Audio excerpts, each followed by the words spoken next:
सबसे पहले दोस्तों, काफी लंबी ब्रेक के बाद हम लोग इस फॉर्मेट में मिल रहे हैं। उम्मीद है कि आप सब लोग ठीक ठाक होंगे, तंदुरुस्त होंगे और आपका साल अच्छा बीता होगा। 2022 का आज आखिरी बात होने जा रही है वो 12 बजे, और हम लोग हर साल आपके रूबरू बीते साल का लेखा जोखा लेकर के आते हैं ताकि आपके जरिए से अपने लोग ये जाने कि साल 2022 पिछले चंद सालों के मुकाबले में और भी बेहतर साल साबित हुआ है। आवाम के लिए अच्छा माहौल पैदा करने का जो सिलसिला रहा है उसके लिहाज से था वो इस साल भी कायम रहा, और हर पहलू जिसकी बुनियाद पर आप सुरक्षा की स्थिति को एवेलुएट करते हैं उसमें बेहतरी दिखाई दी है। दहशतगर्दी का है उस फ्रंट पे बहुत बड़ी कामयाबियां हासिल हुई, बहुत सारे कामयाब ऑपरेशन हुए, और उन ऑपरेशंस के चलते 186 दहशतगर्द, जिसमें 56 फॉरेन टेररिस्ट हैं, यानी कि पाकिस्तान से आए हुए पाकिस्तान के रहने वाले दहशतगर्द हैं जो लश्कर तौबा और जैश ए मोहम्मद के साथ वाबस्ता रहे, उनका भी सफाया हुआ। इस पूरे साल के दौरान जो सरहद पार से साजिशें होती रहती हैं कि जहां का लोकल यूथ उनको मिसलीड करके वर्गला करके तशद्दुद के रास्ते पर चलाया जाए, भी पिछले सालों से सबसे कम रही, सिर्फ और सिर्फ 100 तक रही, जिसमें से 18 ही लोग बचे हैं। बाकी सब जो हैं वो इसी साल के दौरान ऑपरेशंस के अंदर जहां मारे गए, जहां पकड़े गए, मेजॉरिटी उनमें से मारे गए। हम लोग न सिर्फ ऑपरेशंस में कामयाबी हासिल करने को पहल देते हैं, बल्कि वो नौजवान जो गलत रास्ते पे चले वो रास्ता तर्क करके वापस लौटे, उस फ्रंट के ऊपर भी बराबर काम करते हैं। उसमें भी बहुत बड़ी कामयाबी मिली, और बहुत सारे नौजवान जिनको गलत रास्ते पे चलाने की ताकीद पाकिस्तान की एजेंसीज और उनके जो स्पॉन्सर्ड एलिमेंट्स हैं, जो अमन के दुश्मन हैं, उनके द्वारा की गई, मगर इस जमन में काफ़ी बड़ी कामयाबी रही। उनके अंकड़े और उनकी डिटेल्स हम लोग शेयर नहीं करते, मगर बहुत सारे नौजवान साथी जो थोड़ा सा रेडिकलाइजेशन के माहौल में आगे बढ़ चुके थे, उनको वापस लाना और माँ बाप के साथ उनको मिलाना, जिस फ्रंट के ऊपर भी पुलिस और सिक्योरिटी फोर्सेस को बहुत बड़ी कामयाबी मिली। आप अक्सर जानना चाहते हैं कि अभी कितने दहशतगर्द एक्टिव हैं।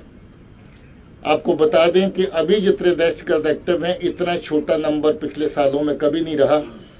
कम से कम नंबर लोकल टेररिस्ट का और फॉरेन टेररिस्ट का इस वक्त पहुंच चुका है, और इसमें ये गिनती लगभग 100 के बराबर है, थोड़ा सा ऊपर है, और जल्दी इसको 100 के नीचे ले आएंगे, ऐसा हमारा मानना है।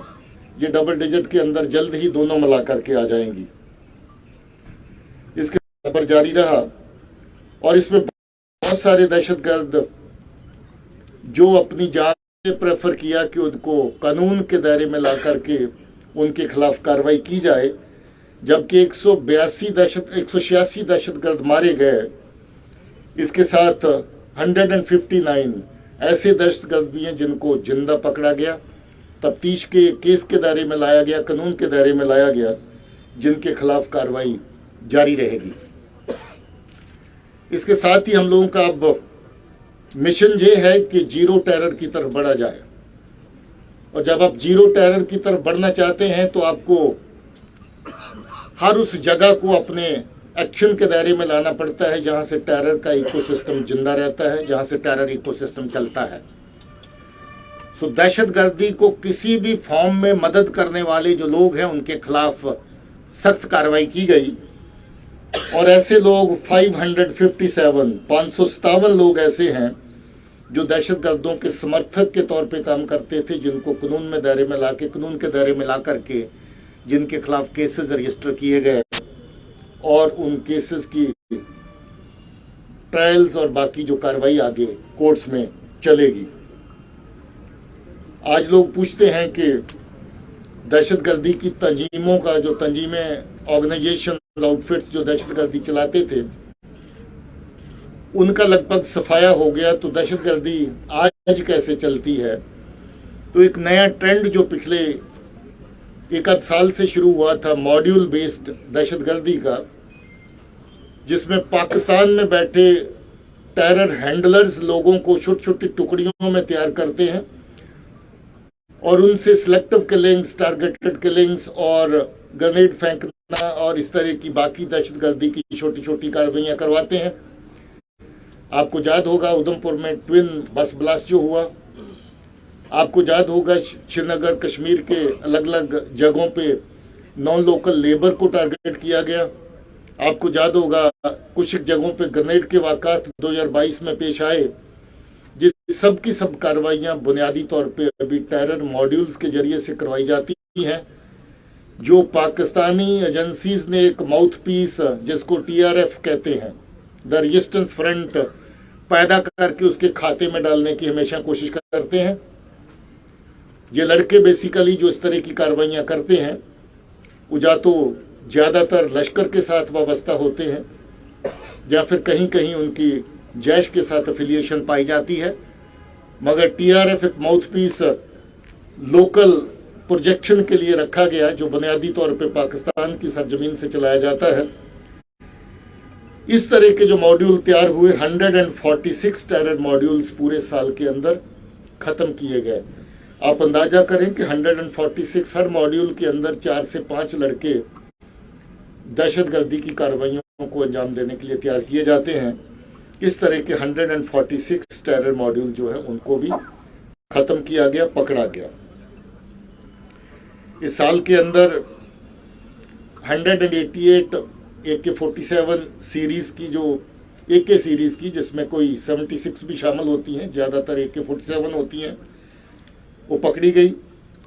275 275 पिस्टल, 354 ग्रेनेड और 61 IEDs, जिसमें कुछ IEDs ऐसी भी थी जो पाकिस्तान से ड्रोन के जरिए में रेडी टू यूज फॉर्म में IB से इस तरफ ड्रॉप करी गई, ताकि दहशतगर्द उसको डायरेक्टली किसी भीड़ के इलाके में इस्तेमाल करके लोगों का नुकसान कर सकें। मगर मैं मुबारक देना चाहता हूं अपनी जम्मू पुलिस को, कश्मीर पुलिस को, कि बहुत सारी इस तरह की कार्रवाइयां, जिनका निशाना जम्मू शहर भी था और बाकी शहर भी थे, उनको रोका गया और ये IEDs डिलीवरी पॉइंट से पहले, जंक्शन में आने से पहले पकड़ी गई। मगर अनफॉर्चुनेट रहा, कहीं एक दो वाक़े ऐसे हुए भी, जैसे उधमपुर सब्जी मंडी में वाक़ा हुआ, जिसमें कुछ लोग जख्मी हुए और कुछ जाने भी गई थी। बसों का जो ब्लास्ट हुआ, जिसमें कोई नहीं था उस वक्त, नहीं तो काफ़ी बड़ा नुकसान हो सकता था। कुछ एक कार्रवाइयाँ हुई भी, मगर इसके बावजूद भी जम्मू कश्मीर पुलिस ने बहुत बड़ी कामयाबी हासिल करी कि हमारे लोगों का जो नुकसान हो सकता था, वो नुकसान होने से पहले ही IEDs को, ग्रेनेड्स को बड़ी तादाद में पकड़ा गया। हम लोग की अपनी जो कैजुअलिटीज ऑपरेशंस में होती है, हमारी अपनी शहादतें जो जम्मू कश्मीर पुलिस और CAPF के लोगों की लगती हैं, मुझे इस बात की तकलीफ है कि इस साल भी कुछ जानें हमारी गई, मगर इस बात की खुशी है कि उसकी तादाद पहले से कम हो गई है। इस साल 14 पुलिस के जवान शहीद हुए और 17 CAPF के जवान शहीद हुए, जबकि पिछले साल ये तादाद इससे ज्यादा बड़ी थी। टेरर की रिक्रूटमेंट का मैं जिक्र कर चुका हूं, जिसमें 100 लोग ज्वाइन किए और इसी साल के अंदर 63 लोग मारे गए जिन्होंने इस साल के अंदर ज्वाइन किया। 17 लोग पकड़े गए और 18 लोग अभी भी एक्टिव हैं, जिनके खिलाफ कार्रवाई पुलिस की जारी है।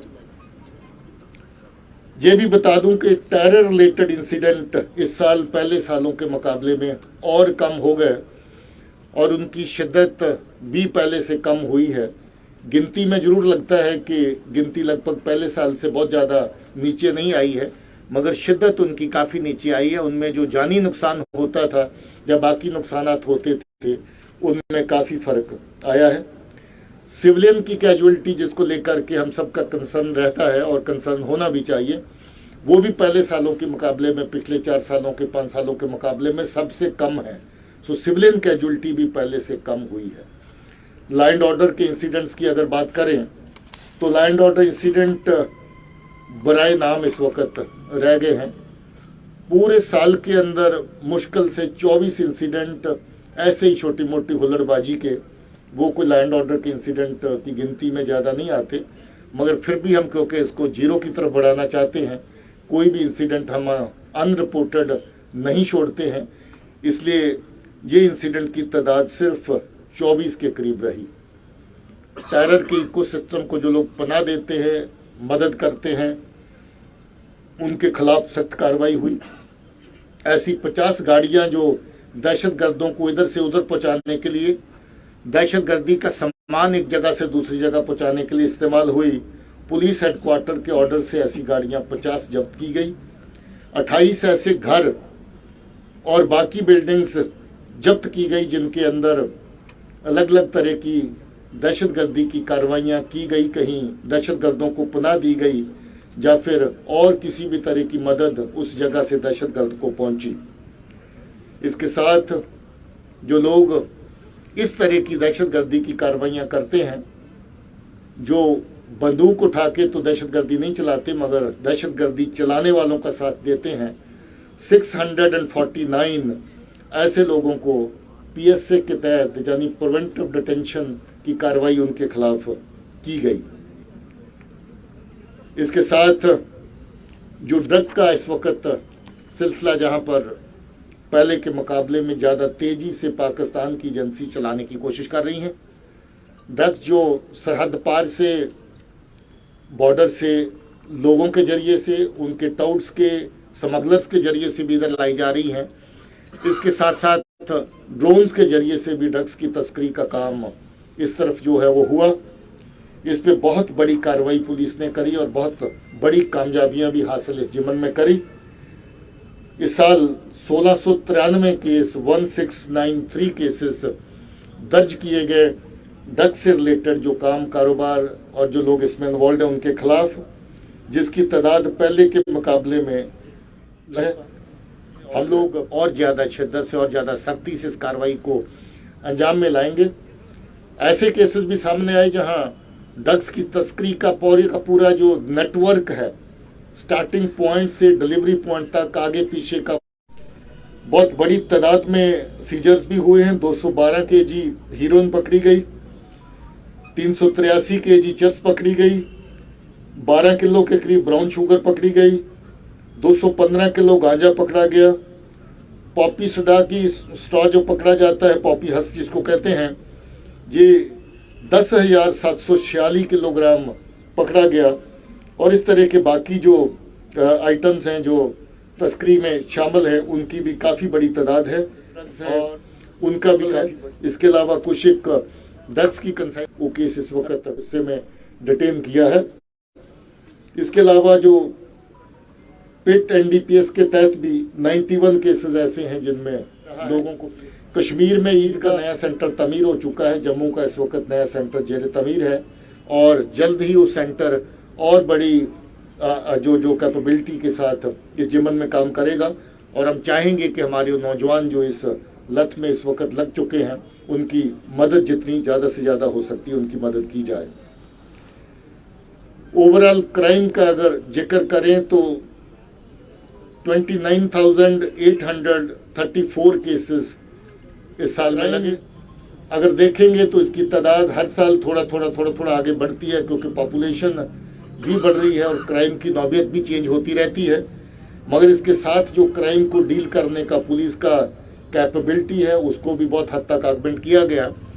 और जैसे रजिस्ट्रेशन बढ़ती है, ऐसे डिस्पोजल की तादाद भी हमारी पहले के मुकाबले में केसेस की काफ़ी ज़्यादा हुई है।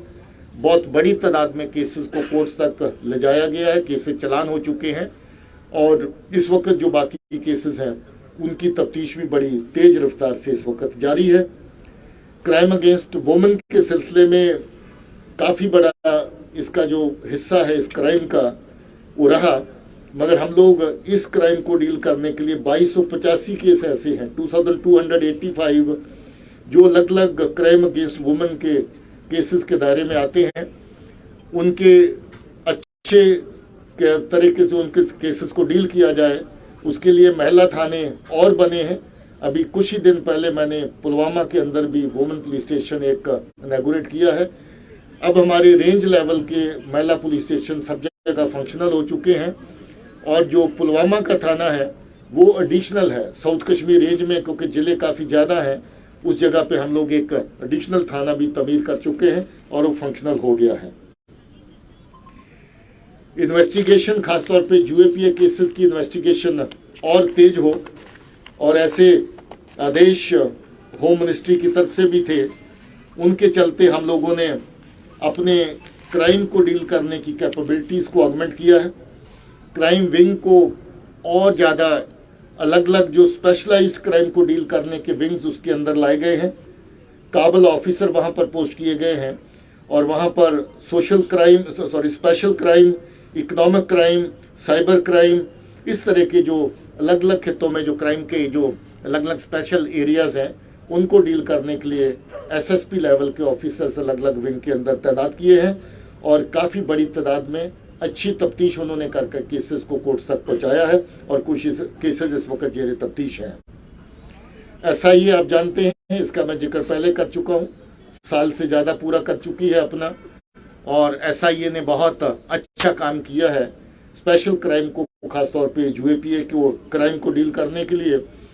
इसके बावजूद भी, एसआईए के बनने के बावजूद भी हमें लगा कि यूएपीए का क्राइम इस वक्त इतना बड़ा है। अभी भी 1350 के करीब केसेस हमारे यूएपीए के तहत हैं जो जेर तफ्तीश हैं।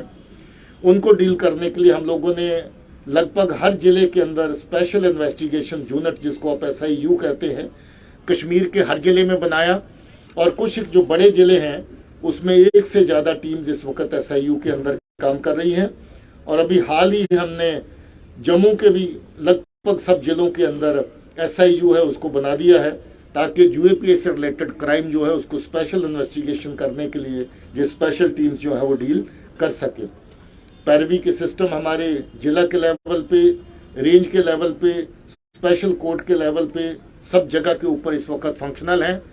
और इन नए सेल्स को खोलने के बाद, पैरवी सेल्स को खोलने के बाद क्राइम का फॉलोअप डेली बेसिस पे, वीकली बेसिस पे, फोर्टनाइटली बेसिस पे होने से हमारी कोर्ट्स की अटेंडेंस, कोर्ट्स में केसेस का डिस्पोजल, और हमारी अपनी तफ्तीश के साथ साथ केसेस का फर्दर डिस्पोजल जो है उसकी क्वालिटी और क्वांटिटी दोनों में इजाफा हुआ है। पहले के मुकाबले में दोनों जगह पे बड़ा है। सीआईडी विंग ने नुमाया रोल अपना अदा किया, एसआईए क्योंकि सीआईडी के अंदर काम कर रही है।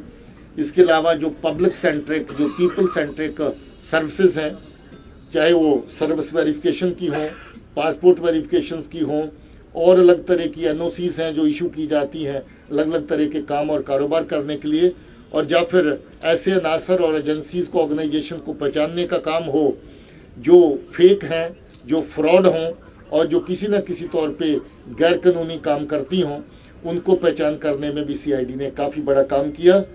आर्मड पुलिस का भी बहुत नुमाया रोल साल के अंदर रहा। हालांकि लॉ एंड ऑर्डर, जैसे मैंने कहा कि इंसिडेंट्स अब ना के बराबर हो गए। पूरे साल के अंदर 24-25 इंसिडेंट, कोई ज़्यादा नहीं।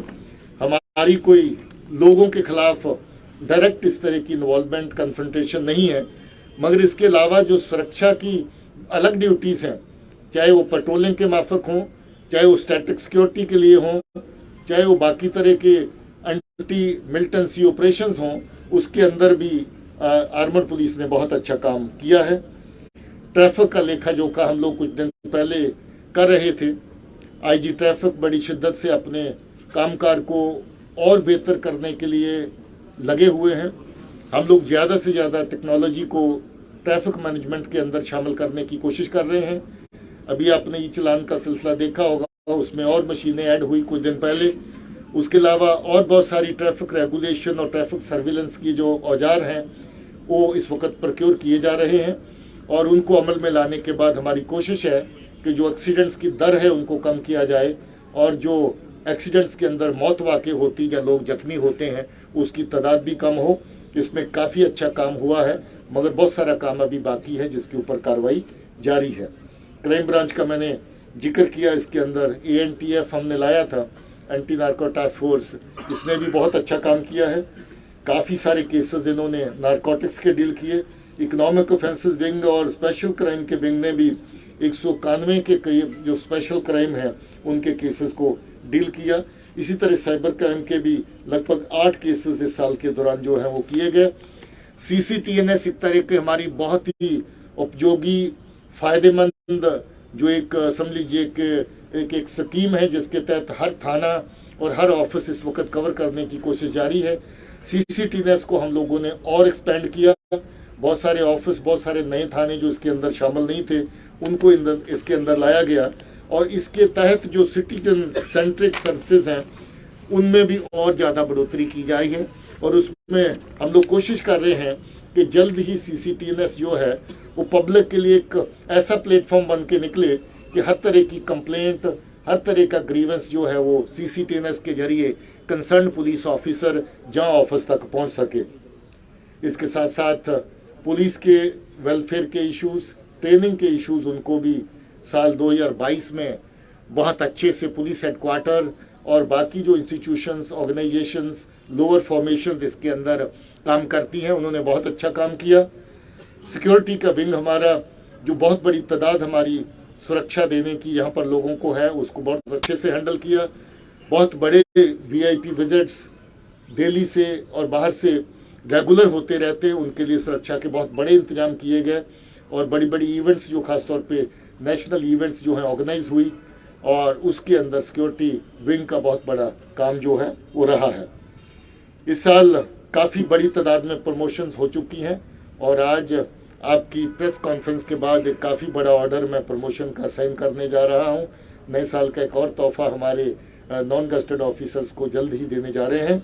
अभी 4000 के करीब लोग इस साल के अंदर प्रमोट हुए जो कि बहुत बड़ी तादाद है और इसमें 463 गस्टेड ऑफिसर भी हैं। पहले अक्सर ये तादाद नीचे लेवल पे काफ़ी रह जाती थी मगर गस्टेड लेवल पे काफ़ी सारी दिक्कतें रह जाती थी। इस साल 463 के करीब जो है वो गस्टेड ऑफिसर भी प्रमोशन में शामिल हैं। अभी रिक्रूटमेंट का जो सिलसिला है उसमें 2 बटालियन बॉर्डर की बन के लगभग तैयार हैं और 2 बॉर्डर की महिला बटालियन भी इस वक्त तैयार हैं और आपको ये जान के खुशी होगी खासतौर पे हमारी महिला पत्रकारों को कि अभी आपको पुलिस का चेहरा ग्राउंड के ऊपर महिलाओं का और ज़्यादा देखने को मिलेगा और हमारे लिए ये फ़ख्र की बात होगी, खुशी की बात होगी कि ज़्यादा से ज़्यादा महिलाएं पुलिस फोर्स के अंदर काम करेंगी। ट्रेनिंग सेंटर्स ने बहुत बड़ा काम किया है। मेरे पास डायरेक्टर शेर कश्मीर पुलिस एकेडमी बैठे हैं, इनके और इसके अलावा जो हमारे ट्रेनिंग सेंटर्स हैं, चाहे वो PTTI विजयपुर हो, तलवाड़ा का सेंटर हो, कठुआ का सेंटर हो, शीरी का सेंटर हो, मनीगाम का सेंटर हो, CTC लेथपुरा हो, सब जगह ट्रेनिंग सेंटर्स ने बहुत ही बढ़िया काम किया है और हर तरह की ट्रेनिंग जो है वो हमारे जवानों को जो इन सर्विस ट्रेनिंग वो दी जा रही है।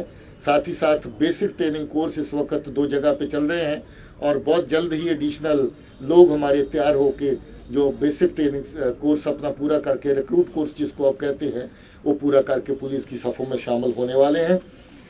कमांडो कोर्सेज CTC लेथपुरा आप लोग पता नहीं विजिट किए कि नहीं किए, श्रीनगर में, ये बिल्कुल श्रीनगर के पास है। वहाँ पर हमारे जो लड़के सिक्योरिटी ड्यूटीज़ करते हैं उनको कमांडो ट्रेनिंग देने का काम वहाँ पर किया जाता है। वो भी बहुत अच्छा काम पहले के मुकाबले में उन्होंने इस साल के अंदर किया है और कोई 1337 लोग पासिंग आउट परेड के लिए बिल्कुल तैयार है और जल्द ही उनका, जैसे मैंने कहा, ट्रेनिंग कोर्स बेसिक ख़त्म होता है तो उनको पुलिस की सफ़ों में शामिल किया जाएगा। इन सर्विस ट्रेनिंग कोर्सेज भी बहुत बड़ी तादाद में किए गए। इसके साथ साथ हॉस्पिटल पुलिस के, वो पुलिस के लिए बहुत बड़ी एक सुविधा है।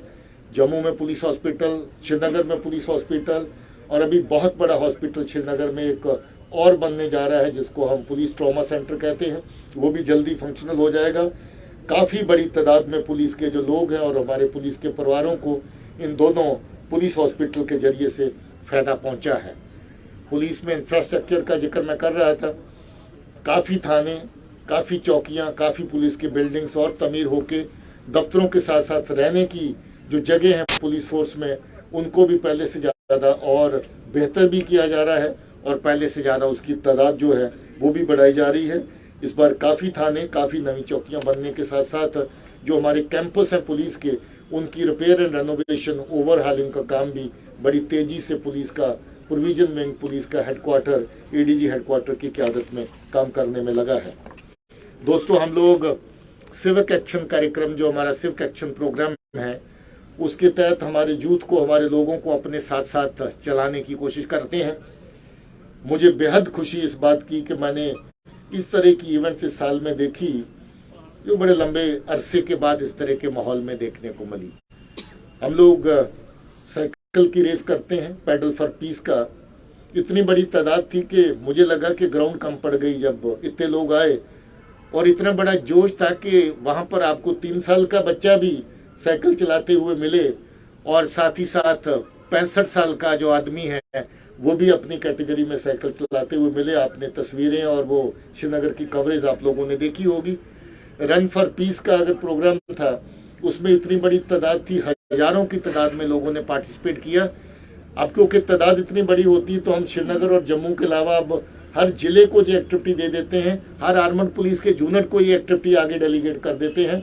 ये हर जगहों पे डिसेंट्रलाइज होती है ताकि बहुत बड़ी तादाद में हर जगह पे यूथ हमारे साथ कनेक्ट हो सके। और इन रेसेस में, साइकिल रेस में और रन फॉर पीस की रेस में तो मुझे लगता है कम से कम 6 स्टेट से लोग आए वहां पर। और बड़ी खुशी की बात है कि अब बाहर वाली स्टेट्स के लोग भी हमारी रेसेस में हिस्सा लेने लगे हैं। उनको भी लगता है कि जम्मू कश्मीर पुलिस एक ऐसा डेस्टिनेशन है जहां खेल कूद एक नई शेप, एक नया रूप ले रहा है। और पुलिस की हुई कार्रवाइयों की ग्राउंड के ऊपर काफी हद तक प्रशंसा भी हुई।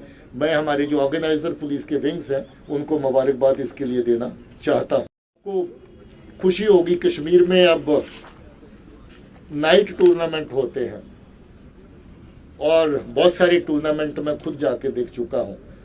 बांडीपुर में क्रिकेट का रात का टूर्नामेंट, गांदरबल में क्रिकेट का रात का टूर्नामेंट, श्रीनगर प्रॉपर में रात का टूर्नामेंट, श्रीनगर डाउनटाउन में रात का टूर्नामेंट। ये चीजें नहीं दिखती थी पहले, अब ये देखने को मिल रही हैं। इससे लगता है कि लोगों का भरोसा आपकी मशीनरी में, आपके लोगों में बड़ा है। लोगों का भरोसा एक दूसरे के साथ बड़ा है और हम इस भरोसे की बुनियाद पर कह सकते हैं कि अमन और मजबूती के साथ जहां पर पनपेगा और जल्द ही दहशतगर्दी का सफाया जो है वो पूरी तरह हो जाएगा। दोस्तों, हम लोग अपने जो शहीद साथी हैं उनको न सिर्फ नमन करते हैं, न सिर्फ श्रद्धांजलि पेश करते हैं, बल्कि हमेशा उनको याद करते हैं और उनके साथ साथ उनके परिवारों का जो दुख तकलीफ है उसमें हमेशा शामिल होना चाहते हैं। बहुत बड़ी तादाद में हम लोग पुलिस परिवार के फैमिली जो हैं, जिनके प्रियजन जो है हमसे जुदा हो गए अपने काम के दौरान, जिन्होंने अपनी शहादतें दी, उनके साथ पूरा साल कनेक्टेड रहते हैं और अलग अलग तरह की एक्टिविटीज जिला लेवल पे, रेंज लेवल पे, जोनल लेवल पे और पुलिस के हेडक्वार्टर के लेवल पे ऑर्गेनाइज करते रहते हैं। सर्विंग पुलिस के लोग जबकि हर तरह के वो फायदा पाते हैं, चाहे वो रिटायरमेंट गिफ्ट हो, चाहे वो वेलफेयर रिलीफ हो, चाहे वो हाउसिंग लोन हो, जिसकी अगर मैं तादाद बताऊंगा तो काफ़ी ज़्यादा बड़ी जो है, जिसमें इस साल जो लोगों को इस तरह के फायदे दिए गए। मगर जो हमारे डिसीज, जो हमारे साथी जिनकी शहादत हुई, उनके परिवारों की मदद का सिलसिला भी अगर देखें, रिलीफ का और बाकी जिस एरिया में उनकी मदद हो सकती है, तो वो भी करोड़ों में तादाद है। बहुत बड़ी उसकी तादाद इस वक्त बनती है। दोस्तों, हम लोग एसपीओ एक हमारा ऐसा फिरका था जो सबसे नीचे के पायदान पे काम करता है। धीरे धीरे वेलफेयर स्कीम्स के अंदर हमने एसपीओ को शामिल कर लिया है। आज स्कूल में अगर फ्री शिप देनी हो पुलिस के स्कूल में तो हम एसपीओ को भी देने लग गए हैं। उनके बच्चों को फायदा देना हो हम उनको भी फायदा देते हैं। उनके बीमार पड़ने पर जहाँ कहीं को ऑपरेशनल इंजरी होती है तो आज एसपीओ भी किसी न किसी मदद का हकदार है और अच्छी खासी मदद का हकदार है। और आज अगर एसपीओ की शहादत होती है तो मुझे लगता है कि जितनी रकम, जितनी राशि आज हम उस परिवार को देते हैं, इसका कभी किसी ने सोचा भी नहीं होगा। तो इसलिए मैं ये समझता हूँ कि जहाँ पुलिस के बाकी रैंक्स के लिए हमारी हमदर्दियाँ और हमारी जो फाइनेंशियल हेल्प है उनके साथ हमेशा रहती है। इसके साथ एसपीओज़ को भी हमेशा हम लोग साथ लेके चलते हैं।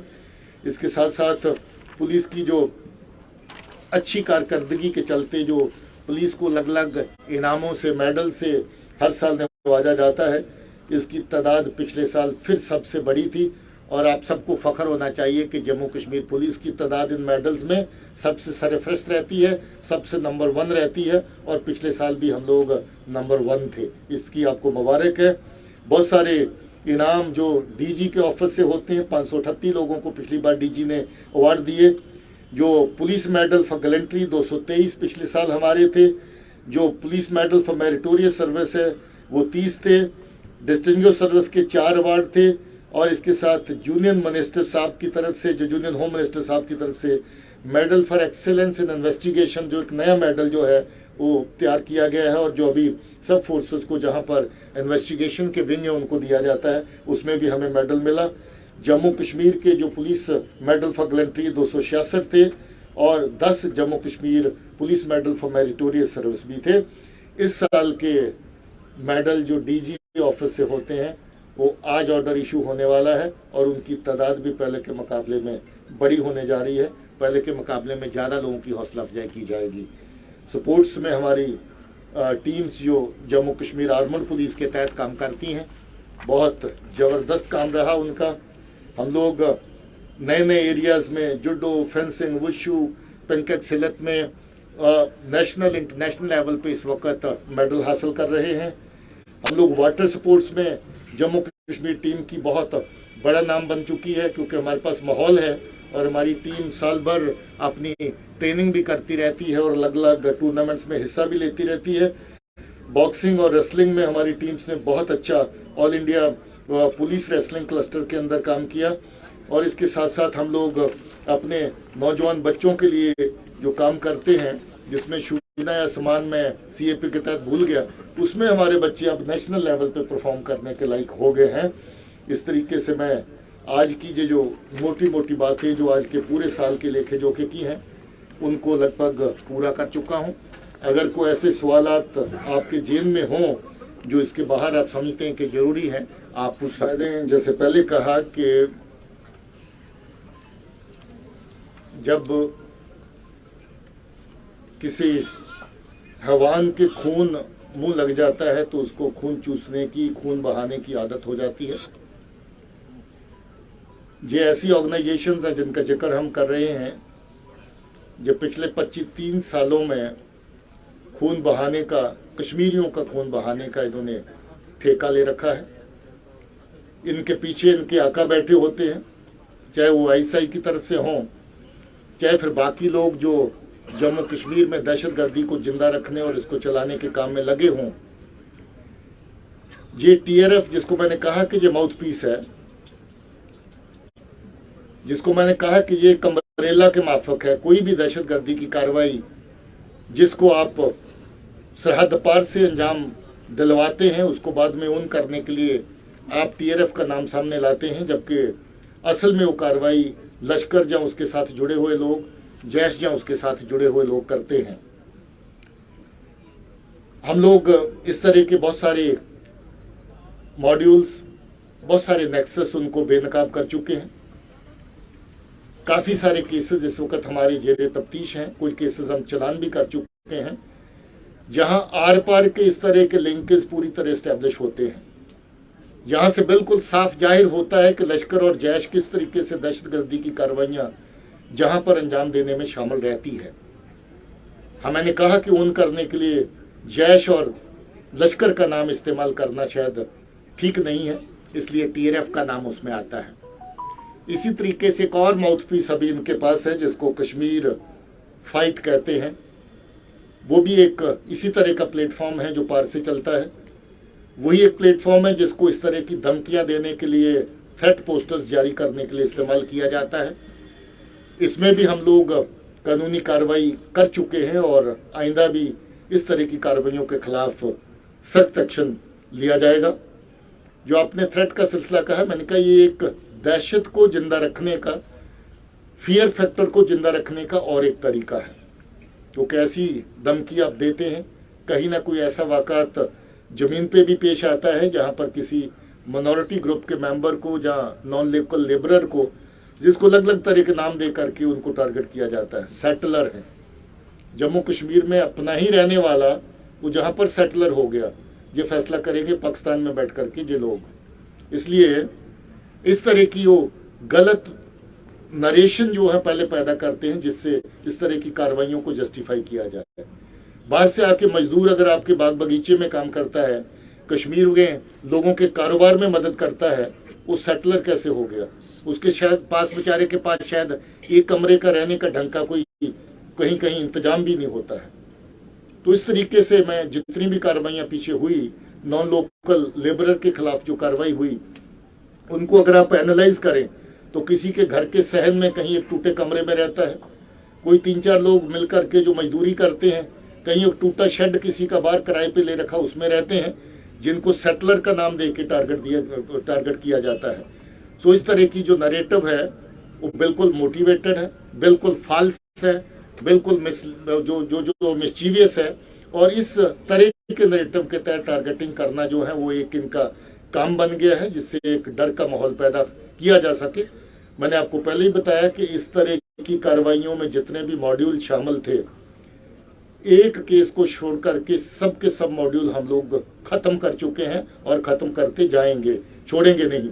चाहे उनका कहीं से भी साजिश बनाने का सिलसिला हो, कहीं एग्जीक्यूट करने वाला बंदा कहीं से भी शामिल हो। अभी जो धमकियां फमकियां, ऐसा नहीं कि सिर्फ माइनॉरिटी के खाते में, कभी पुलिस के खाते में, कभी फोर्स के खाते में, जो काम करता है, जो जमीन पे चलता है, उसको सब किसी को थोड़ा बहुत खतरा ऐसे माहौल में रहता है। सड़क पे चलते अगर एक्सीडेंट का खतरा हो तो सड़क पे चलना बंद किया जा सकता है क्या? कल को कोई इस तरह की धमकी दे के अपना घर पे बैठ जाओ तो घर पे बैठ जाएंगे क्या? हमें तो कार्रवाई करनी है उसके खिलाफ, और वो कार्रवाई हम कर रहे हैं, और वो कार्रवाई और सख्ती से के खाते में ट्रैफिक डिपार्टमेंट बेलगाम नहीं है, बल्कि ज्यादातर ड्राइवर बेलगाम होता है। मेजॉरिटी अगर एनालाइज किया जाए इन केसेस को जो एक्सीडेंट के होते हैं, तो उसमें ह्यूमन फैक्टर आता है, टेक्निकल फैक्टर बाद में आते हैं, और ह्यूमन फैक्टर में ड्राइवर खुद शामिल होता है। आजकल नए नए साधन बन गए हैं, नई गाड़ी खरीदने का, बैंक से लोन उठाया, गाड़ी ली, परिवार को साथ बैठाया, गाड़ी सीखी नहीं है मगर परिवार को पहले साथ में बैठा लेते हैं गिडी के लिए, और बाद में पता चलता है गाड़ी चुनाव में चली गई। तो मैं ये समझता हूँ कि जहाँ ट्रैफिक के साथ ड्राइविंग का जो निजाम है, ड्राइवर काबिल है गाड़ी पे बैठने के नहीं, उसको चेक करना ज़्यादा जरूरी है। रोड इंजीनियरिंग के इशूज़ हैं, क्योंकि हमारी सड़कें नए सिरे से तामीर हो रही हैं, कहीं कहीं वो एक इशूज़ हैं जिनको अभी एड्रेस किया जा रहा है, पहले से और बेहतर हो गई हैं रोड्स हमारी, मुझे उम्मीद है कि और ज़्यादा हो जाएंगी, वो इशूज़ हैं। और जहाँ तक ट्रैफिक रेगुलेशन का सवाल है, ट्रैफिक रेगुलेशन जैसे मैंने कहा पहले से बेहतर हुई है, उसको और बेहतर करना। इसमें तफ्तीश जारी है, और कुछ एक बड़े इम्पोर्टेंट क्लूज़ के ऊपर पुलिस काम कर रही है, जिनको अभी बहरहाल शेयर नहीं कर सकते हैं, मगर आपको ये बता दें कि ये जो ग्रुप तो स्टंटबाज जो है वो बाज नहीं आ रहे। समय समय पर जम्मू कश्मीर पुलिस और ट्रैफिक क्यों की दिलेरी जो है इस लेवल पे वो स्टंटबाजी करते नजर आ रहे हैं? ये एक बहुत अच्छा सवाल भी है, और मैं समझता हूँ कि इस एरिया में और काम करने की जरूरत है, क्योंकि जो स्टंटबाजी है ये और लोगों को प्रवोक करती है, उस तरफ खींचती है, उस तरफ चलाने के लिए। मुझे लगता है कि ट्रैफिक पुलिस और जम्मू कश्मीर पुलिस दोनों को इस पे और ज़्यादा not very far. See, many of them were earlier sitting in Pakistan and carrying on terrorist activities, but they were not brought into the ambit of certain legal provisions wherein you could take strict action against them. Now, many of them, rather most of them, their dossiers have been prepared. Most of them have been notified as individual terrorists, and as individual terrorists, further action against them will follow. सवाल के पहले हिस्से पे जितना कह दिया उतना काफ़ी है। दूसरा हिस्सा 26 जनवरी के लिए पूरी तरह की तैयारी हमारी है, जम्मू और कश्मीर दोनों तरफ, और ये दोनों ही आने वाली इवेंट्स हमारे लिए बहुत महत्वपूर्ण इवेंट्स हैं और इनको बहुत अच्छे से कंडक्ट। बुलडोजर एक पनेशिया नहीं है कि आप इसको जहां मर्जी लेकर के चल दें। बुलडोजर एक सिलेक्टिव कार्रवाई है और जहां जरूरत होगी बुलडोजर चलाने की वहीं चलाएं। Must be a personal perception. Every act of police, including the investigation, registration and investigation of cases, falls under the scrutiny of the courts. We are open to any kind of scrutiny, so therefore no further comment. Terror commission जो है उस तरफ काफ़ी ज़्यादा progress हुई है और जैसा कि आंकड़े आपके सामने फिगर्स जो मैंने शेयर करी है, इस पे और काम करना बाकी है। सबसे बड़ी बात इसमें आवाम को क्रेडिट देने की है, आवाम को मुबारक देने की है जो हर महल्ले पे, हर जगह पे हमारा साथ देता है।